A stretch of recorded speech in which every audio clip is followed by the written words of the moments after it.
Shalom teman-teman, apa kabar? Aku harap kita semua dalam keadaan baik ya. Tapi jikalau mungkin dalam minggu-minggu ini teman-teman ada pergumulan atau ada kesulitan, ingatlah bahwa kalian mempunyai Tuhan yang mengasihi dan menyertai kalian dimanapun kalian berada. Nah, dalam sejam ke depan ini, aku ingin mengajak kalian untuk fokus terlebih dahulu kepada Tuhan dan melupakan masalah-masalah yang ada. Marilah kita memuji Tuhan dengan sukacita pada hari Minggu ini. Mazmur 100 ayat 4-5. Masuklah melalui pintu gerbangnya dengan nyanyian syukur, ke dalam pelatarannya dengan puji-pujian. Bersyukurlah kepadanya dan pujilah namanya. Sebab Tuhan itu baik, kasih setianya untuk selama-lamanya, dan kesetiaannya tetap turun-temurun.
Berita anugerah hari ini terambil dari Yesaya 55 ayat yang 7. Baiklah orang fasik meninggalkan jalannya dan orang jahat meninggalkan rancangannya. Baiklah ia kembali kepada Tuhan, maka dia akan mengasihaninya, dan kepada Allah kita, sebab ia memberi pengampunan dengan limpahnya. Mari teman-teman, kita bersama-sama mengakui pengakuan iman kita seturut dengan pengakuan iman rasuli. Aku percaya kepada Allah, Bapa yang Maha Kuasa, Khalik langit dan bumi, dan kepada Yesus Kristus, Anaknya yang tunggal, Tuhan kita, yang dikandung dari Roh Kudus, lahir dari anak darah Maria, yang menderita sengsara di bawah pemerintahan Pontius Pilatus. Disalibkan, mati dan dikuburkan, turun ke dalam kerajaan maut. Pada hari yang ketiga, bangkit pula dari antara orang mati.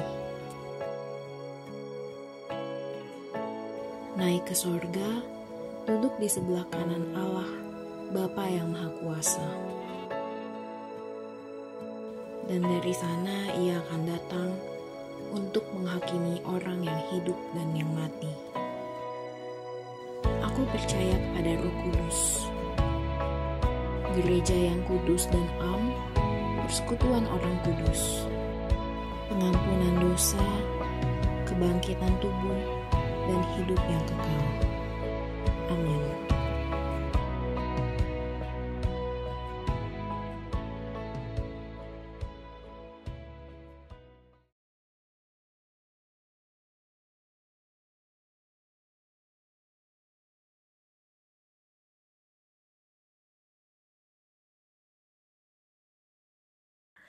Teman-teman, seperti yang telah dikatakan oleh Mazmur 100 ayat 5 tadi, kasih setia dan kesetiaan Tuhan bersifat abadi.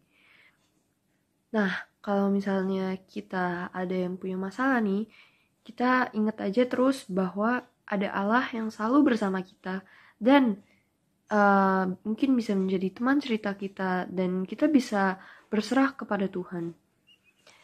Maka ingatlah selalu bahwa Allah selalu hadir bagi kita.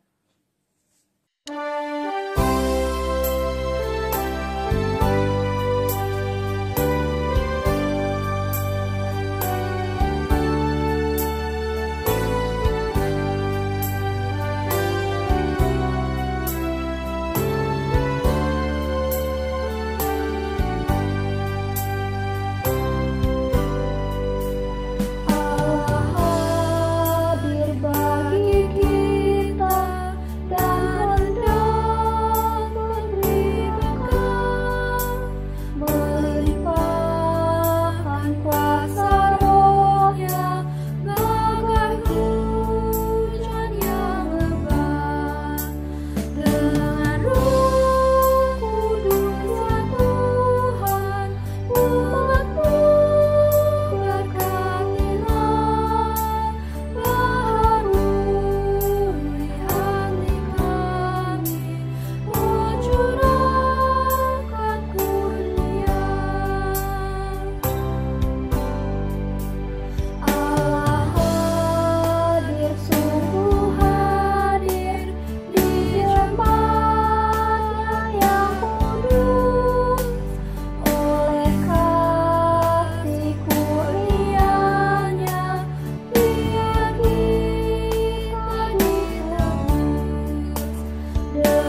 Mari rekan-rekan sekalian, sebelum kita mendengarkan firman Tuhan, kita bersatu dalam doa terlebih dahulu.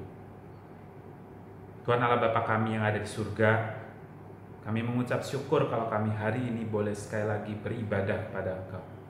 Biarlah kiranya Tuhan menguduskan, melayakkan kami dan membukakan hati kami, supaya firman Tuhan yang diberitakan pada hari ini boleh menggerakkan hati kami, sehingga kami benar-benar percaya kepada Engkau, mengenal Engkau, dan juga mengabarkan Injil-Mu kepada orang lain yang membutuhkan. Tuhan, pimpin kami.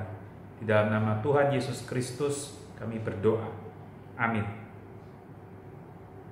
Rekan-rekan sekalian, perenungan kita pada hari ini berjudul The Unknown God, Tuhan yang tidak kita kenal. Nah, rekan-rekan sekalian, perenungan ini terambil daripada kitab Kisah Para Rasul, pasal yang ke-17, ayat yang ke-16 sampai yang ke-34. Kisah Para Rasul 17, ayat yang ke-16 sampai yang ke-34.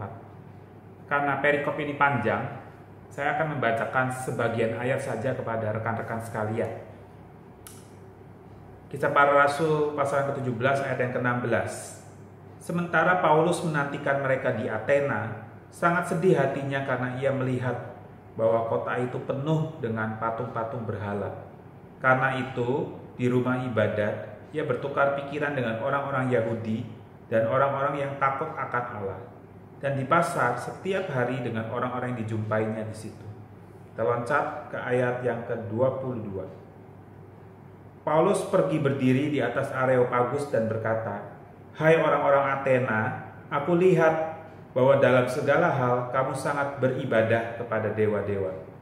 Sebab ketika aku berjalan-jalan di kotamu dan melihat-lihat barang-barang pujaanmu, aku menjumpai juga sebuah mezbah dengan tulisan kepada Allah yang tidak dikenal. Apa yang kamu sembah tanpa mengenalnya, itulah yang kuberitakan kepadamu." Kita loncat lagi ke ayat yang ke-29. Karena kita berasal dari keturunan Allah, kita tidak boleh berpikir bahwa keadaan ilahi sama seperti emas ataupun perak atau batu, ciptaan kesenian dan keahlian manusia. Dengan tidak lagi memandang lagi zaman kebodohan, maka sekarang Allah memberitakan kepada manusia bahwa di mana-mana semua mereka harus bertobat. Kita loncat lagi ke ayat yang ke-32. Ketika mereka mendengar tentang kebangkitan orang mati, maka ada yang mengejek, dan yang lain berkata, "Lain kali saja kami mendengar engkau berbicara tentang hal itu." Lalu Paulus pergi meninggalkan mereka. Tetapi beberapa orang laki-laki menggabungkan dirinya dengan dia dan menjadi percaya. Demikian firman Tuhan yang akan kita renungkan bersama pada hari ini. Rekan-rekan sekalian, kita kembali melanjutkan perenungan firman Tuhan kita. Kali ini kita masuk ke dalam Kisah Para Rasul pasal yang ke-17, ayat yang ke-16 sampai 34. Kita melihat di ayat yang ke-16 dikatakan bahwa Rasul Paulus menantikan mereka di Athena. Ngapain Rasul Paulus di Athena? Singkat cerita, di perikop yang sebelumnya diceritakan bahwa Rasul Paulus melarikan diri, menghindari orang-orang dari Berea. Karena orang-orang di sana telah terhasut oleh orang-orang yang benci kepada Paulus, sehingga mereka hendak menangkap dan menyiksa Paulus. Oleh karena itu Paulus menghindar dan kemudian pergi ke kota Athena. Nah, di sini Paulus menantikan mereka. Siapa mereka? Tidak lain adalah rekan-rekan daripada Rasul Paulus, yaitu Silas dan juga Timotius. Mereka belum sampai ke Athena dan Rasul Paulus harus menunggu mereka. Dan Rasul Paulus di Athena bukan nunggu dengan santai-santai ataupun beristirahat, tetapi dia menggunakan waktu tersebut untuk berkeliling di kota Athena, untuk melihat-lihat kondisi kota tersebut, dan secara khusus mencoba untuk menyampaikan Injil Tuhan Yesus. Di sini dikatakan bahwa Rasul Paulus sangat sedih hatinya karena ia melihat bahwa kota itu penuh dengan patung-patung berhala. Menarik rekan-rekan sekalian, dari sumber yang Koko baca, pada masa itu ada sekitar 30-an ribu mesbah-mesbah sembahan untuk berhala dan dewa-dewi.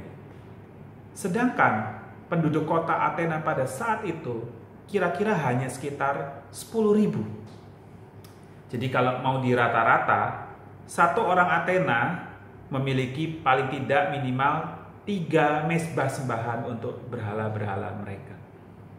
Kondisi yang sungguh menyedihkan dilihat daripada oleh Rasul Paulus. Sebab Rasul Paulus ingat, hukum Tuhan yang pertama, jangan ada Allah lain di hadapanku. Nah, rekan-rekan sekalian, apa yang dilakukan oleh Rasul Paulus? Pertama-tama, karena dia adalah orang Yahudi, maka dia pergi ke rumah ibadat atau ke sinagoge, di mana dia di situ bertemu dengan orang-orang sebangsanya, orang-orang Yahudi, untuk bertukar pikiran. Juga bertemu dengan orang-orang yang takut akan Allah. Maksudnya adalah orang-orang yang mungkin non-Yahudi tetapi juga percaya kepada Tuhan Allah Israel.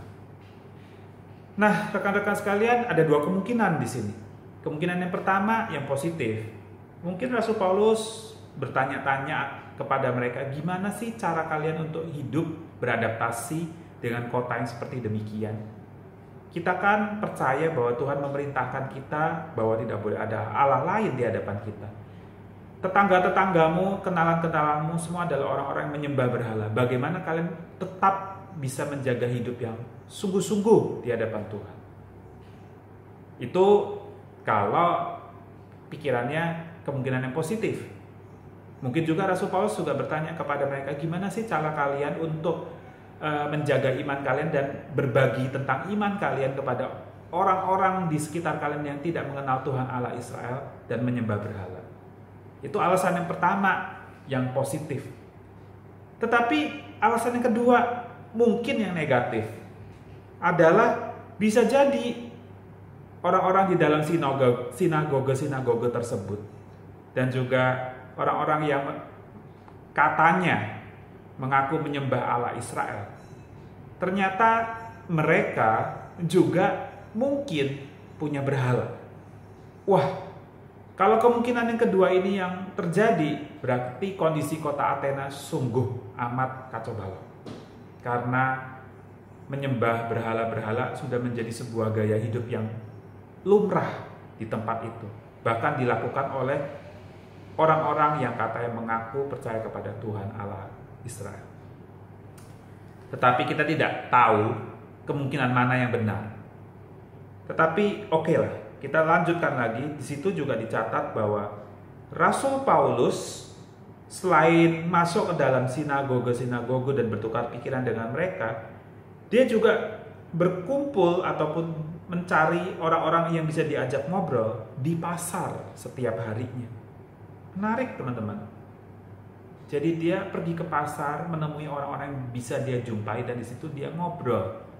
Entah dengan sesama orang Yahudi, tapi tentu terlebih banyak bertemu dengan orang-orang Athena itu sendiri, orang-orang non-Yahudi, orang-orang Yunani pada masa itu. Nah, kenapa di pasar, rekan-rekan sekalian? Karena kondisinya beda dengan kita pada zaman ini. Kalau kita pada hari ini, kita nongkrong mungkin di kafe, nongkrong mungkin di mall, atau kita mungkin nongkrong di warnet, misal begitu ya. Tetapi kalau masa pandemi begini mungkin kita lebih banyak nongkrong di room virtual kali ya. Tetapi kondisi pada saat itu berbeda. Pasar adalah tempat di mana banyak orang berlalu lalang. Di situ mereka bisa saling bertukar pikiran, bercakap-cakap satu dengan yang lain. Bahkan di pasar, kadang-kadang pada masa itu kita bisa melihat ada orang-orang yang berdiri kemudian kayak berpidato kepada banyak orang di tempat itu supaya didengarkan pikirannya, aspirasinya. Menarik pada masa itu kebudayaannya adalah demikian. Nah, Paulus menggunakan kesempatan itu untuk bisa bertemu dengan banyak orang di pasar. Dia bertemu dengan banyak orang dan bertukar pikiran dengan mereka terkait dengan banyaknya berhala-berhala yang mereka sembah. Dan Paulus berusaha untuk menyampaikan tentang Injil Tuhan Yesus. Jadi ketika Rasul Paulus duduk-duduk di pasar dan bertemu dengan banyak orang, dia juga bertemu dengan beberapa ahli berpikir dari aliran Epikuros dan Stoa. Apa itu Epikuros dan Stoa? Ini adalah dua aliran berpikir yang dominan pada saat itu di kota Athena. Aliran Epikuros adalah aliran yang bersifat materialistik, sangat percaya dan menyukai hal-hal yang dapat mereka rasakan dengan indera perasa mereka. Oleh karena itu, hal tersebut membawa mereka kepada gaya hidup yang materialistik, di mana mereka mengusahakan untuk memenuhi hidupnya atau kebutuhan hidupnya melalui materi demi kenyamanan hidup mereka. Sedangkan aliran Stoa mengajarkan kepada para pengikutnya agar hidup harmonis satu dengan yang lainnya, entah dirinya dengan sesama manusia, dirinya dengan lingkungan di sekitarnya, baik alam maupun struktur masyarakat di sekitarnya. Kenapa mereka bisa punya pikiran demikian, orang-orang aliran Stoa? Karena mereka percaya bahwa Tuhan itu adalah alam semesta ini sendiri, dan kita adalah bagian-bagian kecil di dalamnya atau organ-organ di dalamnya, parts-parts kecil di dalamnya. Supaya alam semesta ini berjalan dengan lancar, supaya Tuhan ini berjalan dengan lancar di dalam alam semesta ini, maka kita harus dengan efisien dan maksimal mengejar keharmonisan supaya semuanya damai sejahtera. Nah, dari hal inilah kita bisa tahu bahwa orang-orang Athena itu adalah orang-orang yang tahayul, percaya kepada dewa-dewi, percaya kepada hal materialistik, dan yang ketiga, mereka sangat mengejar hal-hal keharmonisan. Apa yang disampaikan oleh Rasul Paulus pada saat itu bagi mereka adalah sesuatu hal yang asing. Karena Rasul Paulus memberitakan tentang Injil, tentang Tuhan Yesus, dan juga tentang kebangkitannya. Itu sebabnya di ayat yang ke-18 bawah dan juga 19 itu dikatakan begini. Apakah yang hendak dikatakan si peleter ini, maksudnya Paulus itu, tetapi yang lain berkata, rupa-rupanya ia adalah pemberita ajaran dewa-dewa asing, sebab ia memberitakan Injil tentang Yesus dan tentang kebangkitannya. Akibatnya, di ayat yang ke-19, mereka membawa Paulus menghadap sidang Areopagus dan mengatakan, bolehkah kami tahu ajaran baru mana yang kau ajarkan ini? Nah, jadi Injil yang diceritakan oleh Rasul Paulus itu bagi mereka sesuatu hal yang baru dan menimbulkan rasa penasaran mereka sampai membawa Rasul Paulus ke Areopagus. Areopagus itu apa sih? Areopagus itu seperti sebuah mimbar atau tempat kumpul-kumpul orang-orang yang suka mendengarkan pengajaran-pengajaran seperti demikian. Seperti tempat untuk seminar lah, istilahnya seperti itu, di mana orang bisa menceritakan pengajaran-pengajaran tertentu ataupun pikiran-pikirannya kepada orang banyak yang ada di tempat tersebut. Nah, artinya pada saat itu sebenarnya Rasul Paulus mendapatkan kesempatan untuk menceritakan tentang Injil Tuhan Yesus. Mengapa orang-orang Athena ini tertarik dengan pengajaran Paulus sehingga mereka membawa Paulus ke tempat Areopagus ini? Karena mereka merasa apa yang diceritakan oleh Paulus ini sesuatu hal yang unik. Mereka tidak kenal Tuhan Yesus, tetapi mereka mengenal dewa kematian. Dan Yesus ini yang diceritakan oleh Paulus adalah seseorang yang bisa bangkit dan menang dari kuasa kematian yang luar biasa tersebut. Di dalam budaya mereka, hampir tidak ada satu orang pun yang bisa menang terhadap kuasa dewa kematian, kecuali dibantu oleh kekuatan dewa-dewi lain. Oleh karena itu mereka ingin mendengar apa yang dikatakan oleh Rasul Paulus. Nah, menarik rekan-rekan sekalian buat kita yang kepengen memberitakan Injil kepada orang lain. Kita tidak perlu takut bagaimana memulai pembicaraan kita, karena Tuhan sendiri sudah mempersiapkan bagi kita sebuah berita yang unik kepada orang lain. Berita unik tersebut adalah Yesus bangkit dari orang mati. Di dalam dunia ini, hampir tidak ada, atau bahkan memang tidak ada menurut kita orang Kristen. Tidak ada seseorang pun yang bisa bangkit daripada kematian selain daripada Yesus. Berita tentang bangkit dari kematian adalah sesuatu hal yang ajaib bagi dunia ini. Dan berita tentang kematian dan kehidupan adalah center ataupun berita utama yang selalu menjadi pemikiran bagi banyak orang, banyak budaya, banyak bangsa-bangsa dari zaman dulu sampai hari ini. Mungkin kita pada hari ini orang-orang anak-anak muda enggan gitu ya ngomong tentang kematian, tentang kehidupan selanjutnya. Karena kita sudah sangat terjebak di dalam kehidupan yang nyaman dan kehidupan yang materialistik. Mungkin kita seperti orang Epikuros, mungkin kita tidak sadar, tetapi kita bergerak ke arah sana. Tetapi di dalam alam bawah sadar kita sebagai manusia, kita selalu merenungkan tentang kehidupan dan kematian. Apalagi kalau kita sekarang berada di dalam masa pandemi, kematian itu mengintip di sekitar kita. Kita mungkin di dalam masa-masa seperti demikian, mulai merenungkan apa sih artinya hidup. Bagaimana kalau misalnya aku mati hari ini? Bagaimana kalau misalnya salah satu anggota keluargaku mati beberapa hari kemudian? Sesungguhnya pembicaraan atau perenungan tentang kehidupan dan kematian itu selalu menjadi perenungan yang paling final bagi diri seseorang. Nah, Tuhan sebenarnya sudah membantu kita agar kita itu sebenarnya bisa memberitakan Injil kepada orang lain. Karena berita Injil itu sendiri di dalamnya terkait berita yang utama adalah tentang Yesus bangkit dari kuasa kematian. Setelah Rasul Paulus mendapatkan kesempatan berbicara di mimbar Areopagus, dia tidak menyia-nyiakan kesempatan tersebut. Segera dia ngomong selanjutnya di ayat yang ke-22 sampai 26. Pertama-tama Rasul Paulus ngomong, wah orang-orang Athena, aku lihat-lihat kamu ini orang-orang yang religius ya. Karena kamu menyembah banyak dewa-dewi. Satu orang menyembah minimal 3 dewa-dewi. Luar biasa.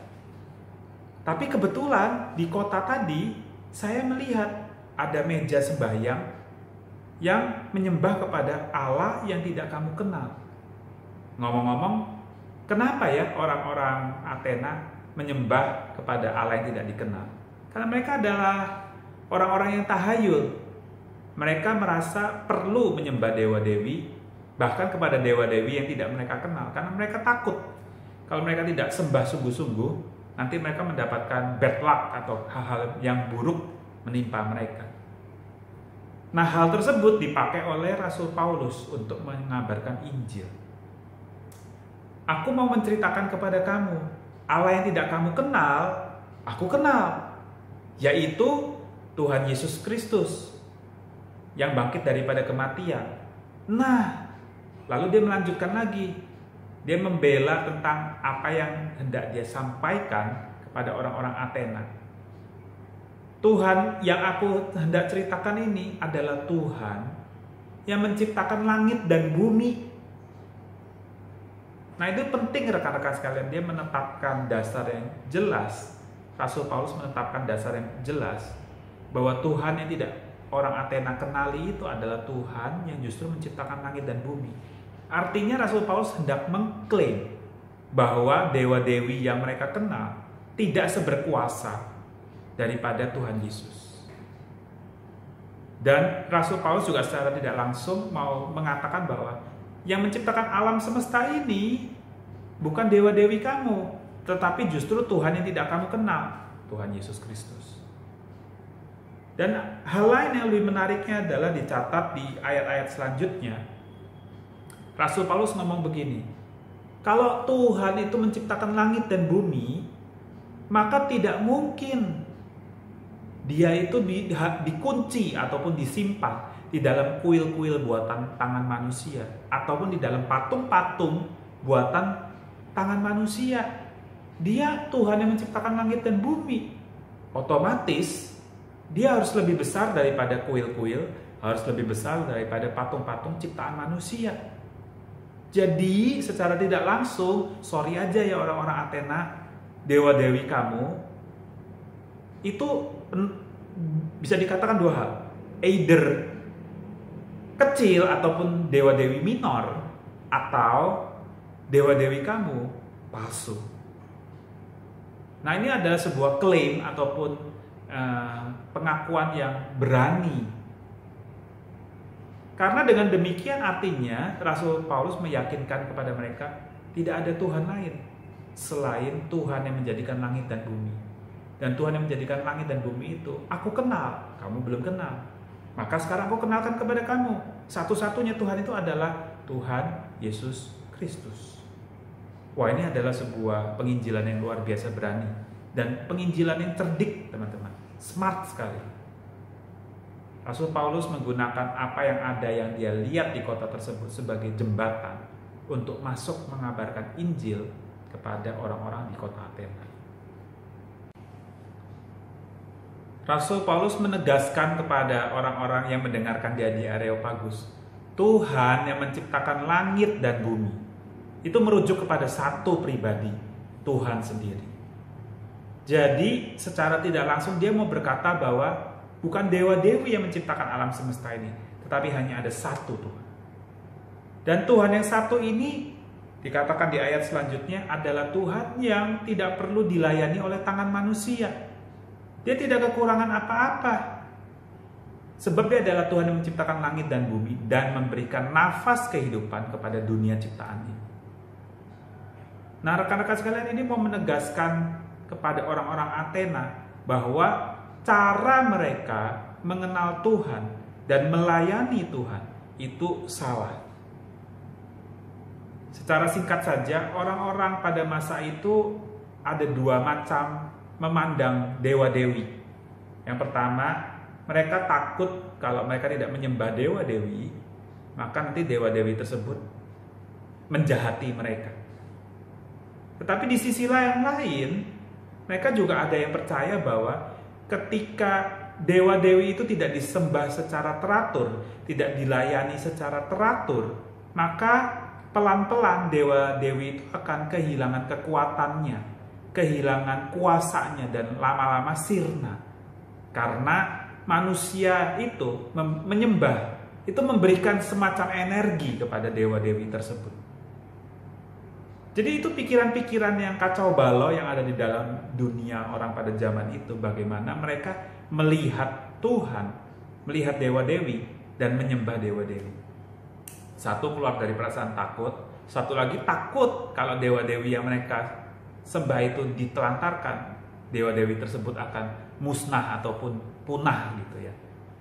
Jadi Rasul Paulus pada saat dia mengabarkan Injil di Areopagus itu, dia berusaha sembari mengabarkan Injil, dia mau memasukkan cara berpikir yang benar kepada orang-orang Athena tersebut. Siapa sih Tuhan itu? Bagaimana sih dia? Dan bagaimana seharusnya kita menyembah dia? Dan tidak berhenti sampai di sana, rekan-rekan sekalian. Rasul Paulus juga bilang, dari Tuhan yang sama itu, dari satu Tuhan itu juga, dia memberikan nafas kehidupan itu kepada satu manusia. Dan satu manusia itu menjadi sekian banyak bangsa-bangsa yang ada pada saat itu.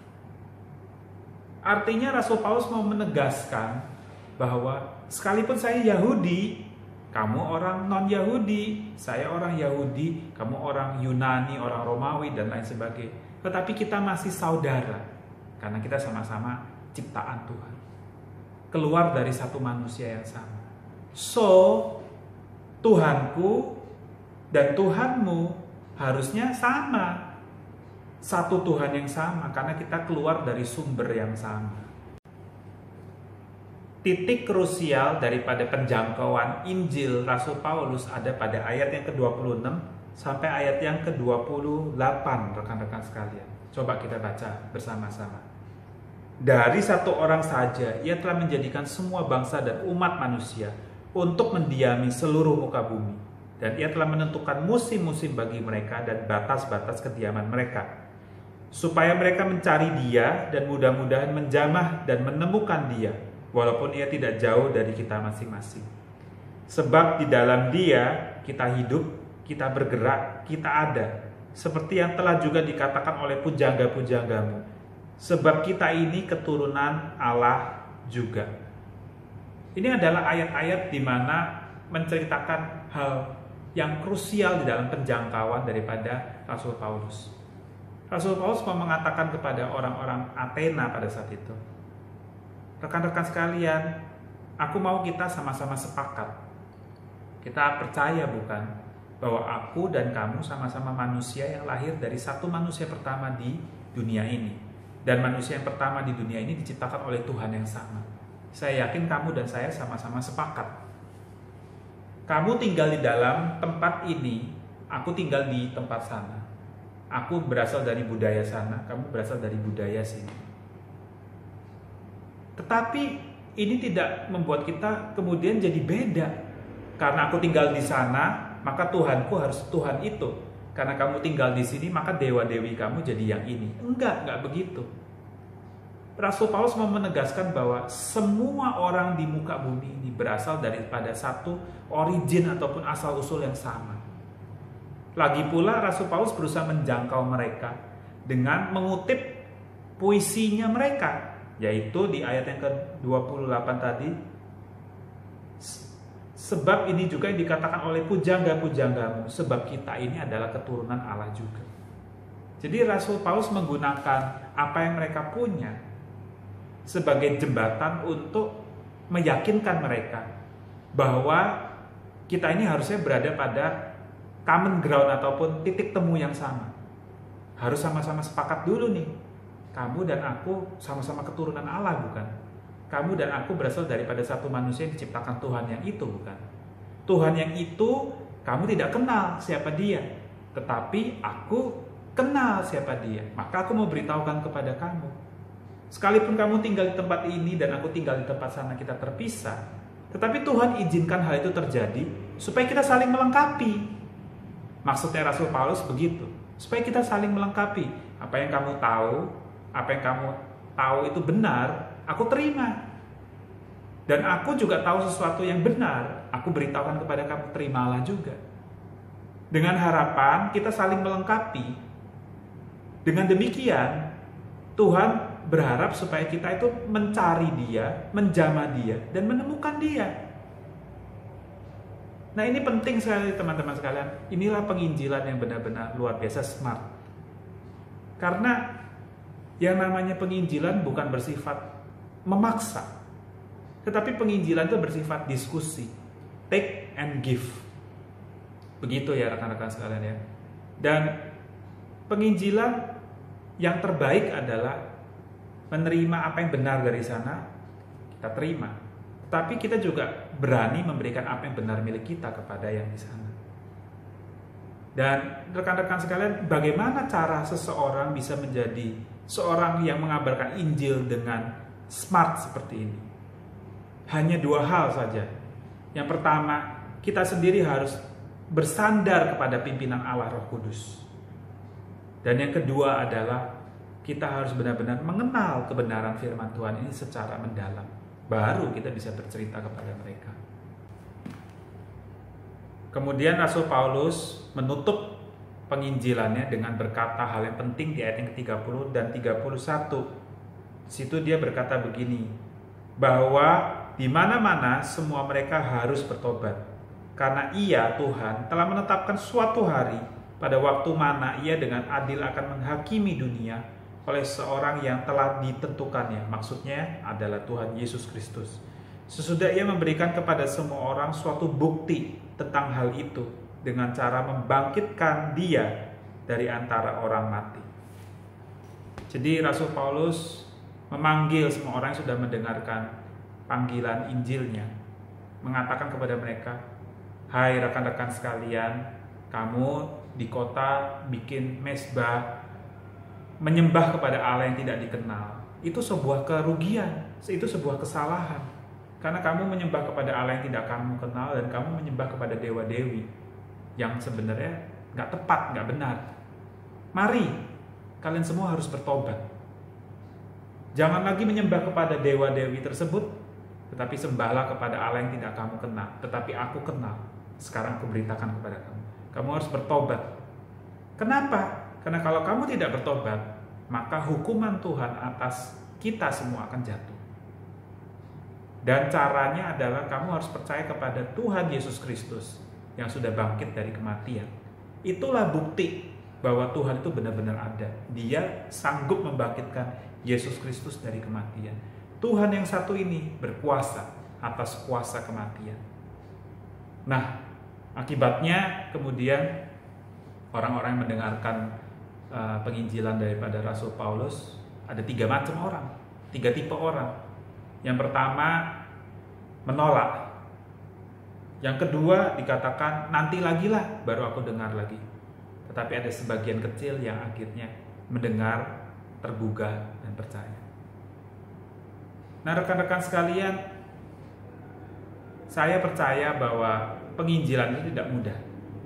Dan banyak daripada kita tidak berani atau tidak siap untuk menginjili. Tetapi rekan-rekan sekalian, sebagai anak-anak Tuhan, kita dipanggil untuk selalu siap sedia, suka atau tidak suka, menyampaikan Injil. Injil tentang apa? Tentang Tuhan yang menciptakan langit dan bumi. Tuhan yang tidak bisa dikunci di dalam kuil-kuil buatan manusia dan juga patung-patung sembahan manusia. Tuhan yang menciptakan langit dan bumi dan tidak perlu dilayani oleh kita karena dia cukup pada dirinya sendiri. Bahkan dia yang memberikan kepada kita kehidupan. Tuhan itulah juga yang memberikan kebangkitan kepada Tuhan Yesus Kristus. Dan kepada Tuhan Yesus Kristus itulah Tuhan memberikan kuasa supaya dia yang akan menghakimi setiap daripada kita yang berdosa, yang tidak mau percaya kepada dia pada akhir zaman nanti. Kepada Tuhan Yesus inilah kita harus menempatkan iman kita. Sesungguhnya inilah Injil yang paling basic, yang paling sederhana, yang bisa kita beritakan kepada orang-orang di luar sana. Yang menjadi pertanyaan adalah, apakah kalian mau? Apakah kalian berani? Dan apakah kalian sudah memohon kepada Tuhan agar Tuhan memimpin kita dengan Roh Kudus? Dan yang terakhir, rekan-rekan sekalian, apakah kalian sudah sungguh-sungguh memelihara dan merenungkan firman Tuhan ini dalam hidup kalian? Kita sebagai orang-orang yang hidup pada zaman ini, kita mungkin tidak seperti orang-orang Athena yang rahayu. Mungkin kita malah tendensinya adalah nggak percaya sama Tuhan. Tetapi bukankah itu kita sepertinya tidak mirip dengan orang-orang yang Epikuros? Mereka percaya kepada hal yang materialistik. Kalau nggak bisa dirasa dengan indera kita sulit untuk percaya. Bukankah gaya hidup kita pada saat ini mengejar kenyamanan hidup kita dan tidak sungguh-sungguh mencari Tuhan? Bukankah kita terbiasa juga seperti orang-orang Stoa yang diajarin harus akur sama orang lain, harus harmonis sama orang lain. Pokoknya jangan mengganggu orang yang lain. Tetapi setiap daripada kita tidak pernah benar-benar mencari Tuhan dan memiliki relasi dengan Dia. Wah, teman-teman sekalian, kalau kita sebagai orang-orang Kristen yang kelihatannya jadi orang Kristen, tetapi kita tidak sungguh-sungguh punya relasi dengan Tuhan kita, dan kemudian kita tidak punya hati yang rindu untuk memberitakan Injil, kita juga tidak sungguh-sungguh mempelajari firman Tuhan kita, apakah kita bisa berkata bahwa kita adalah orang-orang yang mengenal Tuhan? Jangan-jangan kita menjadi orang Kristen yang menyembah kepada Tuhan yang tidak kita kenal. Jangan sampai hal itu menjadi dosa kita, rekan-rekan sekalian. Jangan sampai kita menjadi orang-orang Kristen nominal yang menyembah Tuhan yang tidak kita kenal, menyembah kepada Tuhan yang kita tidak memiliki relasi dengan Dia. Jangan sampai, rekan-rekan sekalian. Biarlah kiranya perenungan firman Tuhan pada hari ini mengingatkan kita bersama bahwa kita sebagai anak-anak Tuhan harus punya kerinduan mencari Tuhan, menginjili orang lain, dan juga sungguh-sungguh merenungkan firman Tuhan. Tuhan Yesus memberkati kita semua. Amin.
Mari rekan-rekan sekalian kita menerima doa berkat. Kiranya kasih Allah Bapa yang setia, kasih yang menebus daripada Tuhan Yesus Kristus, dan kasih yang terus menyertai, menasehati kita selalu di dalam Allah Roh Kudus, terus memimpin kita semua untuk selalu mencari Dia, menemukan Dia, dan berelasi dengannya dari sekarang sampai selama-lamanya. Amin. Rekan-rekan sekalian, ibadah kita pada hari ini telah selesai. Selamat hari Minggu. Tuhan Yesus memberkati kita semua.